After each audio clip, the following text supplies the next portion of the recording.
A lot of ground today. All right. We're live on Facebook and we are recording on Zoom so we can do a clean, easy upload to YouTube later. Hey, Skip, man, it's good to be back. Good to see you again this week. How you doing?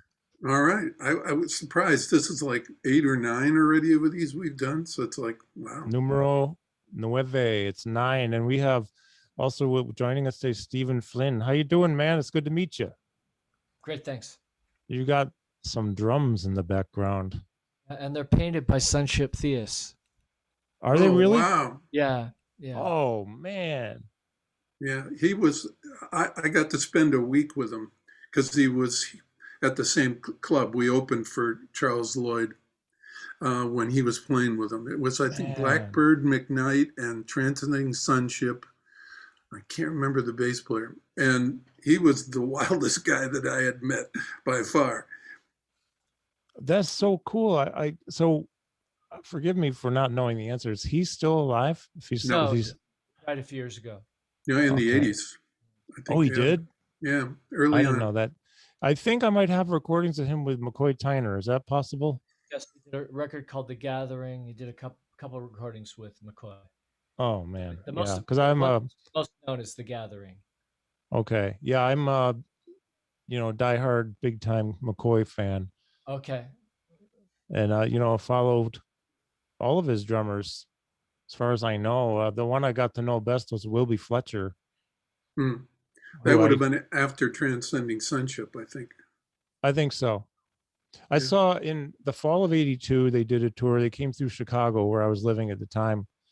And it was a Tuesday night at Rick's Cafe on Lakeshore Drive, just kind of outside the loop by the lake. And I went in and that was it. They were there 5 nights and I didn't have money to go 5 nights, but I found money to go. Every night I went there and I stayed for every set. And then Wilby and I got to be friends and he moved to Syracuse where I am, where I'm from and where I've lived most of my life. He was living here for years, 2 different times. We hung out a lot and he taught me a lot, including about space between notes, which we'll get to eventually. But what an experience to see McCoy up close like that, literally maybe 6 feet away from me. Mm-hmm. Yeah. I could have leaned over at one point and touched the piano. I was that close on one of the sets. Yeah. I think we talked about it a little bit, but the club that I worked in when we worked opposite them, when McCoy was there, ended up buying that piano. Oh, the Regatta Bar? No, you're talking Cleveland, right? Yeah, Cleveland at Smiling Dog.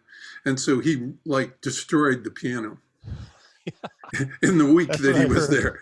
Yeah, I mean, his fingernails, he had chipped up the faceboard above the keyboard really bad and broke a bunch of keys and all that kind of stuff. And so we ended up, my second wife was a piano player and guitar player, singer. And so we bought that piano cheap and had to redo it. Wow. But it was a really nice piano, actually. So thanks to McCoy. That's cool. So, Stephen, you're in Phoenix, is that right? Right. I used to live in New York City, but I'm living here now. Okay. Yeah, I've never lived in New York City. I've been there more times than I can count, but a lot of cool places I've played in New York when I was playing. And of course, seeing great musicians, local ones there and other ones coming through who do the national circuit. What's the scene like pre-COVID? What was the scene like in Phoenix for working musicians? Well, actually, most of my collaborators are in London and Berlin. Oh, cool. So I use rhythms to teach intellectually and developmentally challenged people all over the country. Oh, and I've been doing that for many, many years. So that's how I sustain myself, because I play very considered avant-garde music. So, and I just now started playing drum set again. Okay. I've been primarily using the snare drum as a resonator. I turn it upside down and I put lasers on it. I bow it, things on top of it, and I use a 32-inch gong, which I bow a lot and use mallets on, and then I have a 26-inch bass drum that I have legs on, and I use that as a resonator too. Wow.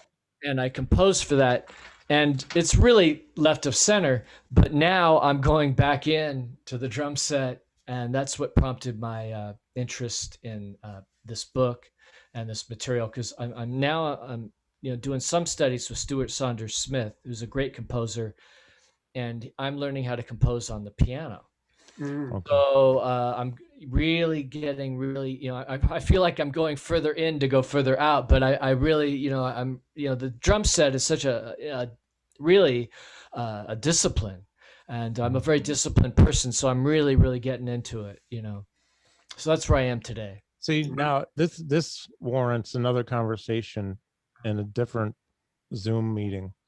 About a third of the work that I do with cognitive, mostly rehabilitation, memory rehabilitation, and movement rehab, and people with Parkinson's and movement disorder. So not to I'm not tooting my horn, but I finally wrote a book last year it's named after the program that I teach. In fact, I'm making my first international trip on Saturday to Oaxaca, Mexico, to teach for 4 days.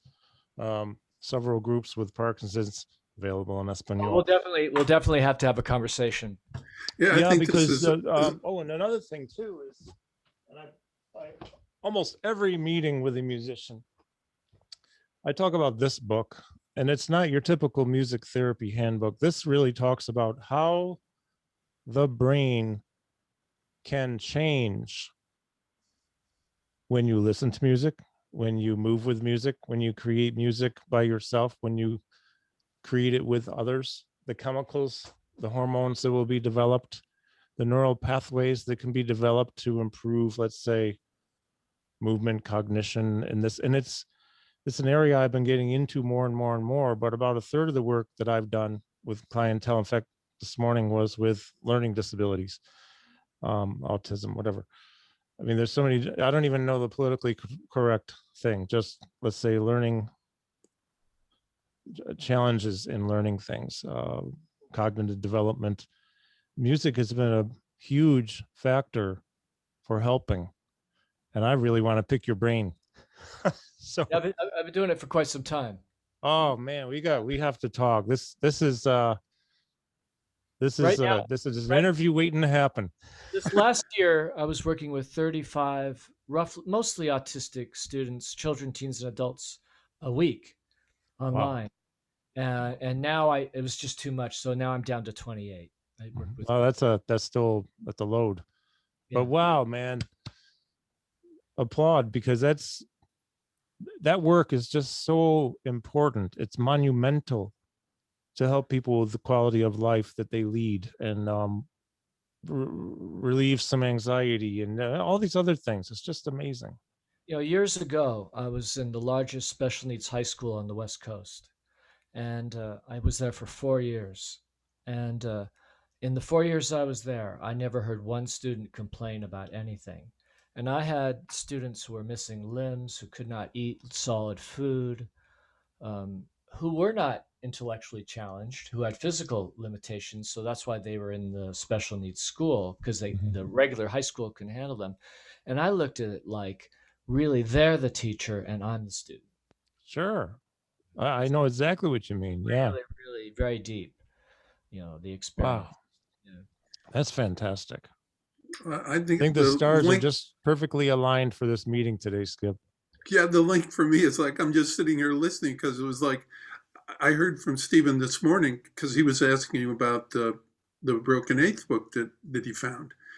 So I sent him an email and said, oh, by the way, we're doing this thing that's about the Broken Eighth book today, the spaces between the notes. And I sent him this link, and it's something that's connected to all of it, just through, once again, through drumming, through music. Again, yes. Well, it was also because you're a very generous person, and you took the time out this morning to send all this to me too, which I'm very grateful. Yeah. Well, you're very welcome. I try to make it so that I send people that want it what I can, because that's my connection. I do it at Berkeley for money and online and stuff too, but it's mostly sending out stuff to people that want to know about stuff. So it ends Yeah, up being like, really far reaching. You end up going, oh, wow, you're from Peru, that kind of thing. It's like, really? Okay. it's And really cool. I mean, Skip, you are a very generous person. You've sent me so much great stuff. I appreciate it very much. I feel like I get a lesson every time we talk, well, me too. or many From lessons. the connection is I end up with a lot of students, even in the capacity at Berkeley, dealing with students with learning disabilities. They're not necessarily diagnosed, and because of the confidentiality stuff, I don't always have the paperwork to back that up. But I mean, Yeah. I quickly find out that a lot of drummers are challenged. So we end We all up learn being, I differently certainly too. am. yeah, but I mean, it's all of us. So I end up trying to figure out learning a way to like communicate and get people to understand what they're trying to do, how they learn. It ends up being Yeah. a lot of what I do. It's like trying to help them see what are the avenues that make sense. One student I have has really big learning disabilities, but he's great at math. So I turn the stuff around and try to make it some kind of mathematical formula for him to work out between the four limbs and the voice of the singing. So it ends up being that mix and match kind of thing from the Beat the Body, the Brain thing. It ends up Yes. being in that book from a long time ago and figuring Yes. out for each individual how that works. It's fascinating for me. There's the book. I love this book. We have a few people watching. My friend Karina Davila from Bolivia. Hola, Karina. ¿Cómo está, mi amiga? Patty Bradley. Danita Shu. Or Danitha. Dianitha Shu. And Luis Samus. I'm not sure how to, pardon me. Please forgive me if I mispronounced names. I'm sure I did. Karina, nice to see you. So let's talk about this space between the notes. I'll just lead into this and start off with the first lesson I had was over the phone about the space between the notes. The Weather Report 830 double vinyl LP had just come out, and I completely ate that up, listened to it, wore it out, bought another double because I wore out the first one, listening to Peter Erskine, who I'd known for a few years at the time. We met when we were quite young. He was 18, I was 11. Anyways, I called him. He was back he was in LA. That's right. Or somewhere. It doesn't matter where he was. I called Peter and said, this album is killing me. I just love it. And I can't remember the name of this song, which is not unusual. I don't remember names of hardly any songs ever. But on the second side, I think it's the second side, last cut of the first record, number 1 of 2. There's this tune where at the end, there's this huge gap of silence between notes. And then there are more gaps of silence that aren't as big. And how that built up tension, how it built up the song, how it built up everything, and then the release that came with this. Mark Mahoney, ¿cómo está? Yeah. Welcome, bienvenido. And so I called him. I said, Peter, this is just amazing. He actually was playing timpani he had timpani on that tour. And so he gave me my first lesson I ever had with Peter was over the phone. We had several like that. And we had written lessons via snail mail back in the day, and then other lessons over time. But he gave me the best introduction to the importance and the value that space can play, whether it's short, whether it's medium, whether it's long, but space can add to the value of so much in what you're trying to create and the message you're trying to send. And so from there, I just started thinking about this, and I think about it all the time. In my head, I always have rhythms going. And then I'll purposely drop out a part of the rhythm or one limb, take something away. How would it sound like that? Well, let's feel that now. Now let's take something else away. How can we minimize this and keep the feel, the groove the same, and maybe even add to the feel because there's less going on. And it's something to me that is kind of magical.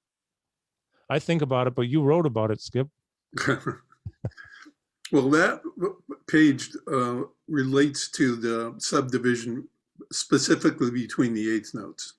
But I mean, the same thing would exist for any of the subdivisions that are lying in the table of time. But they all have to be approached from how they're built for me to get it together to do that. So the broken eighth thing works really good for anything that's duple based. So anything that's twos, fours, even 16th note triplets, we could get to that out of working with groups of twos and fours. And the same thing for 16ths, 32nds, any of those. And then that whole thing ends up being something that I actually got from Peter Erskine from an article he did. It was a paragraph in a magazine. I think it was from even Downbeat magazine. Was that the one with the 4 lines of 4 different times? Yeah, 4 levels of time. And then I was aware of it then, but it really made a lot of sense when I studied with Ramnad Raghavan, the Carnatic master from Chennai. And then they call it doubling, but it ends up being that those 32nd notes in the slowest level of time are the quarter notes in the fastest 4th level of time. Mm-hmm. And they're you sent all me in, that last and month. they're all in page. there. And then how you relate to them and how you breathe with them. And this was the thing with Peter, was that he's playing at one level, but he's breathing at another level. Yeah. And then made it so all the space between the notes could happen. So if you listen to Peter, it'll be tunes like that one that he did from his first recording of his own name, in Statu Nascendi. It's just they were checking the level of the drums and they had him play. Mm-hmm. And he just sat and played this thing that was those 4 different levels. But he was not coming from that place. He just doing it automatically. Mm-hmm. But it's like they were all there. And then I started demonstrating and working on that stuff my own and then with students. But it ends up being, for some guys, kind of hard to grasp because it's the first thing you saw when you looked at any kind of snare drum book, the Adler book or anything where it has those, whole notes, half notes, quarter notes, they're right all stacked in there. You go, well, yeah, this is not very interesting. And yet that's the center of this thing that ends up at the other end of being able to play any kind of tempo and still leave space between the notes that allow other people to play. Yeah. Absolutely fascinating, all of it. That thing you sent me that maybe a month ago, the 4 levels of time, and that was well written, well articulated, very succinct, and very effective. Really cool. Thanks. Sometimes works if I just do the singing and the playing too, but Do you have that one, Stephen? You'll want to have that. I'll make sure you get it. I have it. I'll send it. We need to exchange information too. Maybe we'll connect maybe on the chat box. If you shoot me your email or something, that'd be awesome. Yeah. So I'm sure that at Berkeley you must be talking about these kind of things, right? Yeah. But usually I have to wait till somebody asks, because otherwise I'm like dragging them to some place that they have no idea where they're going. That makes sense. So they need to be ready, and then you can lead them to it. Yeah. Right. You just don't walk in and say you're thirsty and then throw a bucket of water on them. Excellent. Thank you very much, Stephen. That's perfect. You'll hear from me sooner than you think. Yeah. Well, the thing is too, is like, to me, it's fascinating, the work that people do, the methodology, the techniques and strategies that they'll find to help other people or to help themselves or whatever, or to improve quality of life somehow, some way, whether it's improving cognition, memory, movement, easing some anxiety, maybe empowering somebody, having them feel good about themselves. It's a real big deal. Sometimes a little bit, the right little bit for that person, depending upon what, how they perceive things, how they process, and what they need, it can make all the difference from feeling hopeless and defeated to empowered and unstoppable. And I've seen it happen so many times, and it's the best thing in the world. I love it. Yeah. Yeah. It's kind of amazing. It's like in the interview stuff that I did years ago for the bio that was in for school, and it ended up being what pointed, it was a professor at Harvard that was doing a book. It's called Art and Science. It's Oxford University Press. It's like, 800 pages long or something. But he interviewed me and Greg Osby about opening up this kind of thinking. And so it ended up being like, yeah, sure. But I mean, for me, it just looks like I'm teaching drums. Okay. And people go, what are you talking about? The same process for learning how to play the drums is the same process that you would learn how to live. It ends up just being another facet of how you access information. And that's part of the thing about trying to get people to figure out how they learn, because it's not the same for each student. So if I give you the book and you go, oh yeah, okay.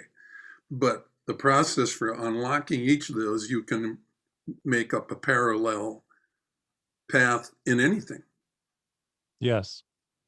With like that class I told you about, those mental concepts of control, it's 15 weeks answering 2 questions. Mm-hmm. Why are you playing, and what are you trying to communicate with what you play? And then the other part of that story was the international banking guy that I met, who was in the audience one night. And he said, we played, and he was at this table in front, and they're making a whole bunch of noise, but I didn't notice it wasn't this one guy. So when I was done, I went down and said, so what did you think? I was coming on to these guys, and they're all like, what? Because they paid no attention. And the other guy sitting there said, I'd like to talk to you about that. And he ended up being this international banker, and he was doing the same thing with drums on an international basis with banking. Oh, wow. And so that's what led me to see that there was more than just this one link. Sure. It wasn't just banking and drums. Yeah. Wow, that's fascinating. So you just hit on something that was another of the biggest lessons, probably about 12 years ago, 13. I was doing a drum tenor sax thing with my friend David, who's a great, when I say great, of course it's all subjective, but he's a very creative and very talented and wonderful, make you feel good, well, me feel good anyways, kind of musician. I always feel like when he plays, when I listen, I'm hearing a message, not in words, but in feelings. So we're playing, and I know, Skip, I mentioned this to you probably before, but for Stephen and anyone watching, probably the second best lesson I ever had, maybe the first best, probably the first best, was from David. My favorite lessons have pretty much been from non-drummers. And he said, you've got all the facility and all the chops. Now, what are you trying to say? Mm-hmm. What's the intention? And the weird part of it, I'm like 46 years old at the time. I had never even thought of that. Now that is kind of messed up, I think. But I also found out on my birthday last year, I was a breech baby. I was born feet first, backwards, and I've done everything backwards in my life. So I'm finally getting my act together. So it's so great to be a part of this experience. It was a great lesson. And so then we went back and we played, and after about 10 minutes, he said, now you're saying something now. I was more like a drumming doing than a drumming feeling. I was just, anyways.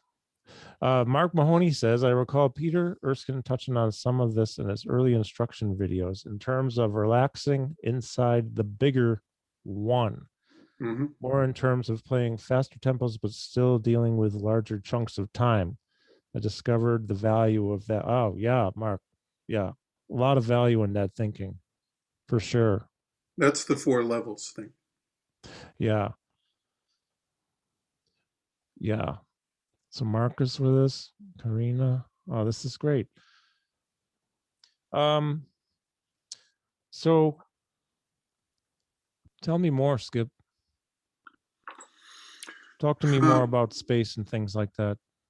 The way it really comes through is to like listen to something that's really fast. I use Peter Erskine because there's so much space in between the notes regardless of how fast it is. But the key is, if you want to play fast, you have to learn how to play slow. So with Peter, you can listen to a whole bunch of things he did with different artists in different styles. But one of the things that demonstrates the space at a slow tempo is to listen to a recording he did with, who was the singer from Chicago, the jazz guy? Oh. I'm spacing on who that it is. Um, But the recording is called Flirting with Twilight. Yeah, that guy. I know. Yes. But we need to mention not Kurt Elling. Yes, Kurt Elling. Yeah, Kurt Elling. Okay. And Peter's on that with Mark Johnson, and they do Little Darlin', the Count Basie kind of thing. I don't know if he wrote it, but that was the big band version is what I knew. And it's like da da da da da da and it's swinging like crazy, but it's like you could park, a semi between those quarter notes. Yeah, right. And so that would be the one to check out to balance that other thing. And then there's the 2 other levels between the slow, doubling that up, and then the fastest tempo. Right. And then when you get to be able to define what those different doublings are, to be able to breathe and think about the level below or 2 below or all the way back to level 1 while you're playing the fast. So if you're playing for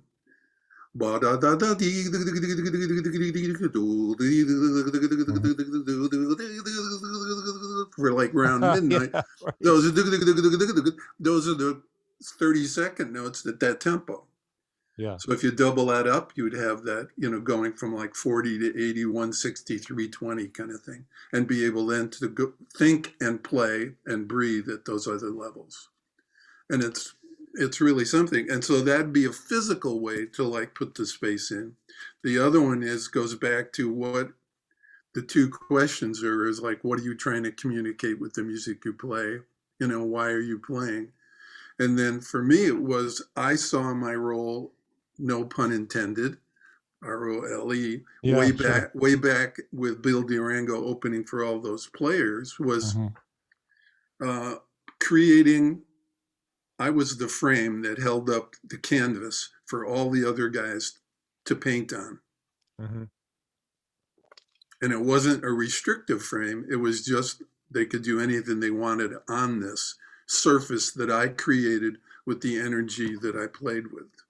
So it wasn't even thinking about any of these different ways that you could practice getting to them, but being open to they were there and then recreating them. And it was because I could do that energy and create that space that I did get to do what I did. Because guys like Roy McCurdy went, we got to get you out of here kind of thing. And that's how I got the weather report thing. But and it was other people not knowing what I just explained, but understanding and feeling the energy that was behind it. Interesting. So I was just thinking 2 years ago, plus a month or 2, I was finishing my recording in LA. Jimmy Haslip was producing, playing on it. And so we've been friends a long time. And he said, I said, well, when are you coming to New York? So he told me he was doing a tour West Coast and then East Coast. Of course, I'm East Coast. So he said, I'm going to be playing with Oz Noy and Dave Weckl at the Iridium. I said, oh, good. I'll drive down and see you. And we were talking about the tunes. And Jimmy says, well, Oz likes to do that monk tune called, I think it's called Evidence. Mm-hmm. Bet, do, get, Yeah. yeah. Da da da da. Yeah. Right. So he says the only problem is it's so slow, it's painful. I can't talk him into speeding it up. So we move on to some other topic and whatever. A month goes by. I drive to New York and hanging out with, well, Dave and Jimmy. Then they go up, they play a few songs, and they get to that tune. And what happened was, I mean, Dave filled this in beautifully with various levels of time and breath and building and releasing and space. And it was really slow, but it was really interesting to hear, like you say, park a semi between each note in the head, pretty much. And it was amazing. I really enjoyed it. I'm not sure Jimmy enjoyed it, but I did. Mm-hmm. Yeah. Yeah, it was like this elasticity of breathing. The head breathed. It was great. I find it interesting. That stuff to me becomes like more than one feeling at the same time. The feelings that are grouped on top of like a groove feeling or a feeling of a tempo within a tempo within a tempo. And then various ways of filling it out or not filling it out or partially filling it out. Mm-hmm. I think you can move to where it's not only like a feeling, physical thing you feel, but a psychic space that you can get to. And then that can bounce back to actually feelings physically or being aware of that. But it's like people talking about getting to that zone kind of thing. Mm-hmm. That can mean anything to anyone. And the idea is to have it mean something so that you're communicating something to somebody else as opposed to it just being you inside of that. The idea is to be able to get to that space and then invite other people into it. Mm-hmm. Like the other players, if you're not playing alone, or if you're like, I do like a lot of clinics and stuff like that story I told about me playing prior to Aaron Spears. Mm-hmm. It was like, well, there's no way I'm going to play fast or, play funk because that'd be ridiculous. So I went to the other place. But the idea was that I used that as a doorway to bring everybody else in if they wanted to turn the knob.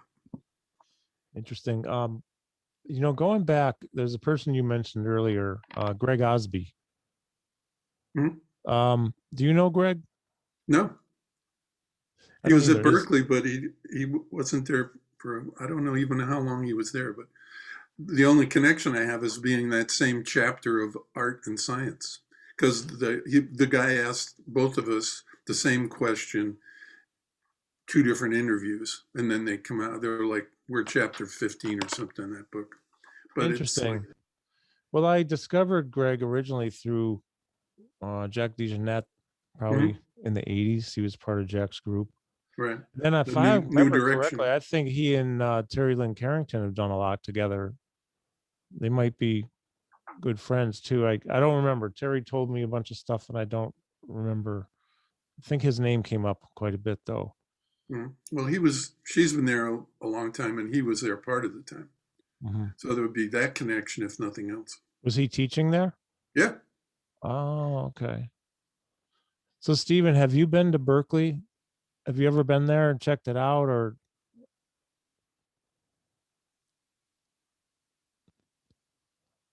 Sorry, you were in New York City for a while, right? I didn't have my microphone on. That's okay. I never attended Berkeley, but I did live in Boston for a year once, and when I was there, I studied with Joe Hunt. Oh yeah, that's how I got to Berkeley. And he was quite the character. He was really deep, and yeah. So He's still playing. yeah. Yeah. And we've been friends since 1967 or 1968. Wow. Skip, you mentioned these different levels of time. I was wondering, did you spend a certain amount of time singing these levels of time prior to going to the drum set to further internalize? No, it was the other way around. Okay. Yeah, I didn't realize that I kind of fell into being able to do the melodies because people would ask me about things and I'd go, well, this is what I did for this tune. And they go, I never heard this. And then I would sing it as bad as I sing. It would make sense on a musical level as opposed to just a drum level. And that's why I was picked by your interest in going to the piano at the beginning of this for composition. Yeah. Because for Western music, everything's coming from there. Mm-hmm. So when guys come to me and they say, well, I want to take that audition at Berkeley and I want to take lessons, what should I do? And I say, learn piano. And they go, what? Because that's the greatest doorway, because you want to be able to do what everybody else in the group is doing, playing music, not just drums. It's like, I know a month or two. I'm sorry. One of the ways that I'm looking at the piano, because I'm really not a great piano player by any stretch of the imagination, is that I look at the piano, it's like a drum set. It really is. It's like a symphony. And, I think as drummers, if we learn to play the piano, we can be dynamite, because we've got a rhythmic knowledge that is just so fundamental to music. And when you listen, for me anyway, when I listen to Monk, what makes Monk interesting is it's very rhythmic. Mm-hmm. And he also, the element of surprise. Mm-hmm. I think that's one of the reasons why a lot of people love to play Monk tunes, is because they're so rhythmic. Mm-hmm. Mm-hmm. The other thing would be to get it so you can reverse that thinking and play the drum set like the piano. Mm-hmm.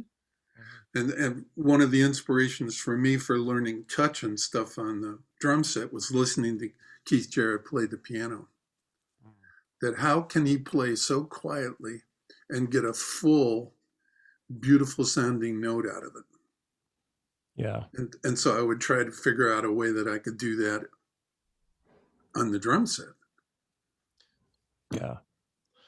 It works the other way around too. It's like, wow, yeah.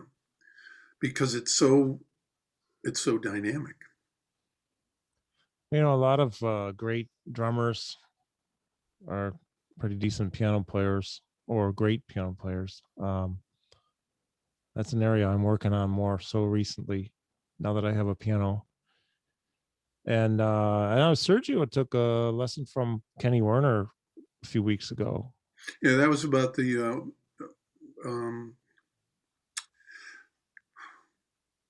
effortless mastery. Kenny's a hell of a player. I love him. I haven't talked with Sergio. I got to hook up to see how that went, because I'm sure it had to be great. He's teaching live today, so otherwise he would be here.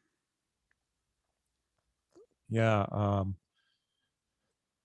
Well, interesting. Yeah. So Mark Mahoney says Greg Osby was part of the M bass thing, he believes. Yeah, I think you're right. And of course, Steve Coleman.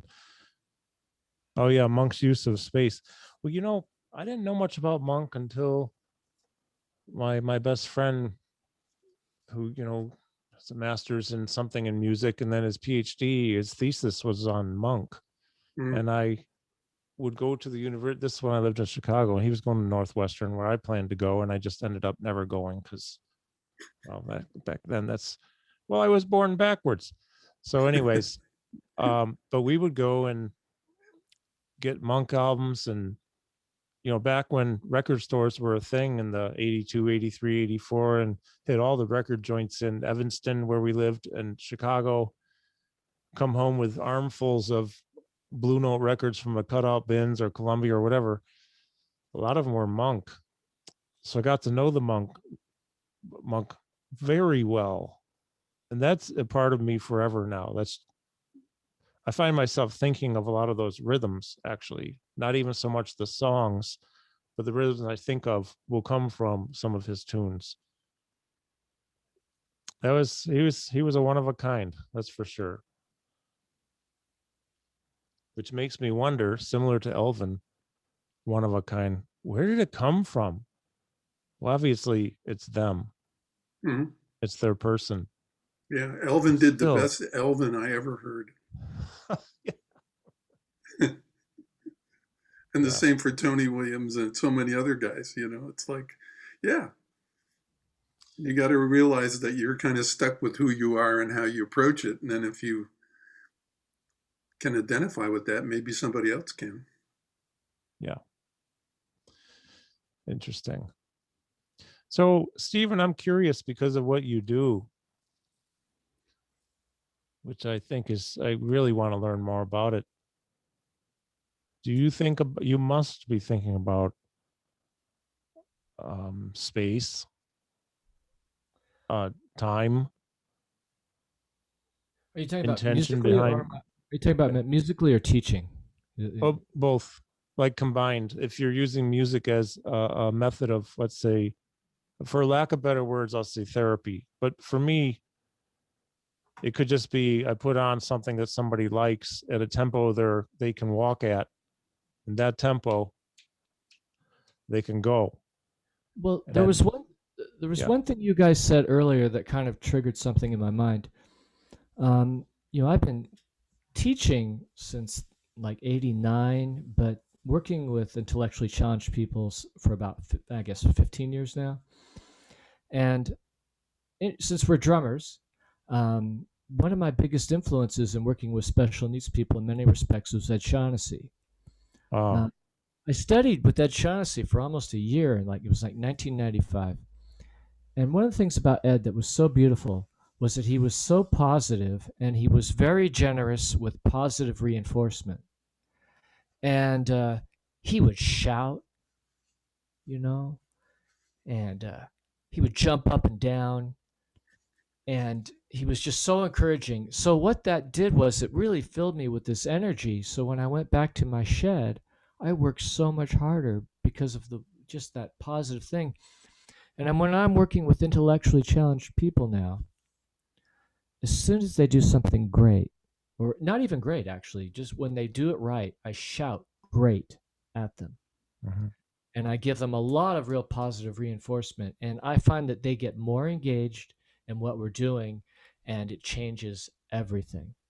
Because so many of these individuals are just getting negative reinforcement all day long. So I watch their physiologies change as a result of positive reinforcement. And it's just, and so then what happens is, because they're in a more resourceful physiological state, their cognitive abilities change. Mm-hmm. And I've just been investigating this more and more, and I'm getting such great feedback from my students, and if somebody doesn't do something right, then I'll say, well, sing it like me, or let's try it this way, as opposed to pointing out what they're doing wrong. Mm-hmm. And that was kind of the thing that Ed Shaughnessy did with me when we were studying drums. And so, I really feel like his spirit is really in my studio all the time. Great. Yeah. So influential. And he was just such a, great guy. He was just so full of love. I've heard a lot about, I've heard that from many people.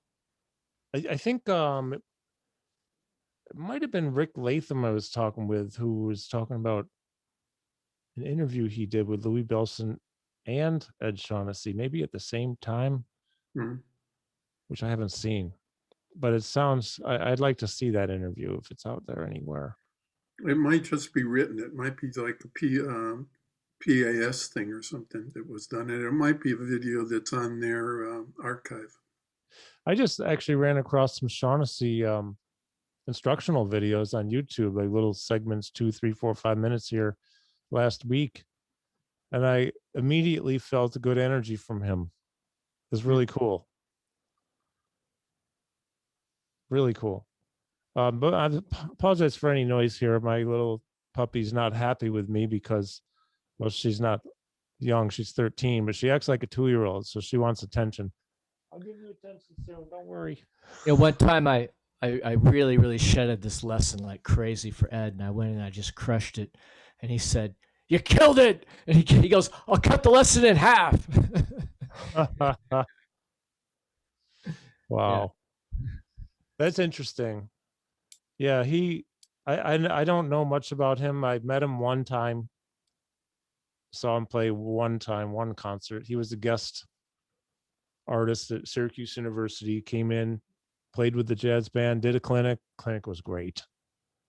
Actually, he went into playing with hands too. He was doing a lot of the Indian, takadimi, things like that. That was really cool too. I enjoyed it. And he talked about how he uses that in his playing too. His license plate was Takita. Ah, really? Car. Yeah. So, well, guys, I got a student, so I got to jump. Thank you so much, Skip, for inviting me in here today. Yeah, sure. Really, Stephen, man, it's really a pleasure to meet you. Yeah. I have your info. I'm going to be in touch with you later today. I'll shoot you a text. Skip, thanks again for inviting me. I really appreciate it. You're welcome. It's Thanks. nice to meet you and hang out with you. Yeah. Thanks. Okay. All right. Great to meet you, Skip. Stephen. Thanks. All right. The stars align just right. Yeah, boy. Isn't that something? Great to meet Stephen. Yeah, I should go soon too. I have about 9 minutes. I have to go right at noon because 12:30 patient to go see. Right. And back to a full schedule. Very, very, especially this week because Friday's a research day at the hospital for 5 people coming in who have Parkinson's who are going to do gait analysis on the multi-million-dollar system they have, and then a new system that's a $2,000 system to see how accurate it is. So that's going to be Which one is testing which? Oh, no, I'm just kidding. Yeah. So we'll see what this less expensive, more affordable system can do. I think it's going to be pretty good. So I crammed in a lot this week, and then Saturday I'm off to Mexico. I'll have to keep you posted about next week. I'm not working that much in Mexico, so maybe we can do something from there. All right, sure. That would be kind of fun. Yeah. So what else is going on, Skip? Well, I'm still doing the classes, and we're working towards finishing up for the first Monday in May. And then I think I finish on Thursday, the 6th, maybe. I don't have the calendar in front of me. But yeah, trying to get everybody lined up to finish. And yeah, I did a bunch of research this week about early Jimmy Cobb stuff. Oh. And it turns out that he played on the first Vaughn Freeman CD. Oh, really? Yeah, in 1972. It's called, what is it called? Doing It Now, I think is the name of it. I have to... And then he's on one of the last ones that he did from 2004 called The Great Divide. So it's like, early on kind of for Vaughn Freeman and towards the end for Vaughn Freeman.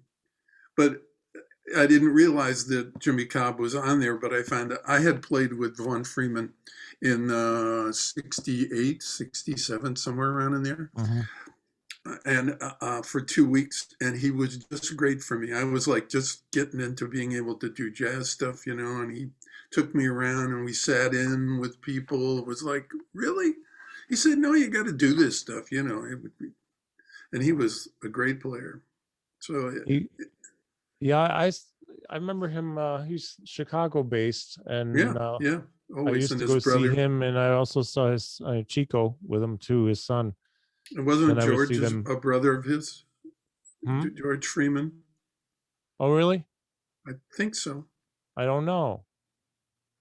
I talked with Chico last year. He was. I really have enjoyed Chico's playing a lot over the years, especially what he did with McCoy Tyner. He did a 5-year time period with McCoy, and of course he worked with Elvin. Actually, maybe it was Elvin who was 5 years, but he told me a lot of great Elvin stories. And then I used to go see him in Chicago, though, at the clubs. He and his dad, or just Chico, or just Vaughn. It was always such a great experience. Yeah, he had such a great sound. It always kind of reminded me of like the Johnny Griffin kind of thing. Yeah. The little giant kind of thing, like a huge sound, but not being a very big guy. Yeah, exactly. But that positive thing that Stephen was talking about was like what Vaughn did with me. It would be like, I'm sure I wasn't playing very well, but it was good. And that same kind of thing happened too. Sonny Stitt was like that with me too. When I played with him, he would turn around when we were playing, going, I hear you. It would be like, boom, be just like Ed Shaughnessy jumping up and saying, you got it. It was that same kind of positive reinforcement thing that made things possible. It's interesting how that is. Of course, we've all had probably both ends of it. There was one guy I used to work with, and I'm kind of piggybacking on what you're saying here with Mark Mahoney also saying that excellent, the power of positive reinforcement that can go a long ways. There was a keyboard player I used to work with, who I won't say his name because we're still friends. Well, maybe not after this. He probably won't see this, but okay. He would turn around and you never knew if he was joking or not. This time, though, I knew he was not joking. He turns around, he says, in the middle of a tune, he stops playing piano and I'm playing time. Karl, of all the drummers I've ever worked with, you're one of them. Okay. What does that mean? I know what it meant in that case, that I was substandard on that particular song, probably on that gig. I didn't feel comfortable with that gig. There's certain gigs I accepted that I should not have. And I knew ahead of time. I had no business doing that gig. But of all the drummers I've worked with, you're one of them. Yeah, thank you. Or turn around and say, Karl, you never seem to amaze me. So let's say hello to our little friend here, Brandy. Oh, Brandy, where are you going? Hey, what's up there, girl? Huh? You want to say hi to the world? Says, Daddy, you've been talking long enough. It's time to pay attention to me. Have enough time to take her out before you leave. That's probably what's going on, although she was out for a while before we got on the call. I think she's probably just wanting attention. Well, yeah, I should probably hit the road. These hours or however long, they always go too fast. I could go on and on. Would love to go on and on, but have to do some work, help some people out. And so next week, I'll keep you posted. My sound, I'm not sure. Okay. Hold on 1 second. Brandy, it's not supposed to be like that.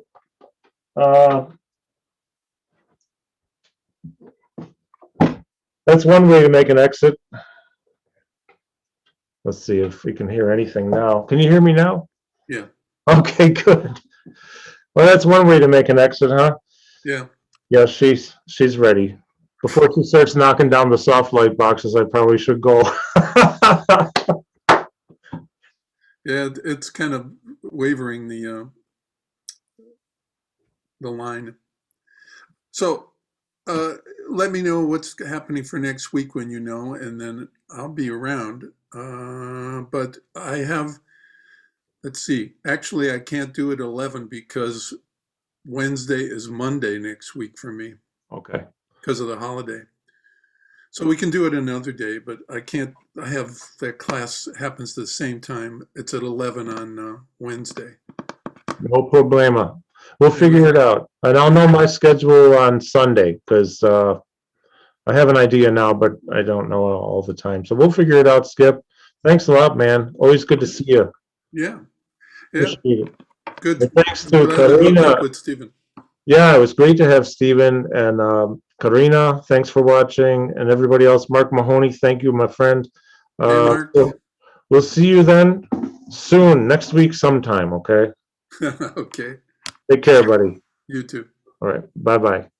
See you.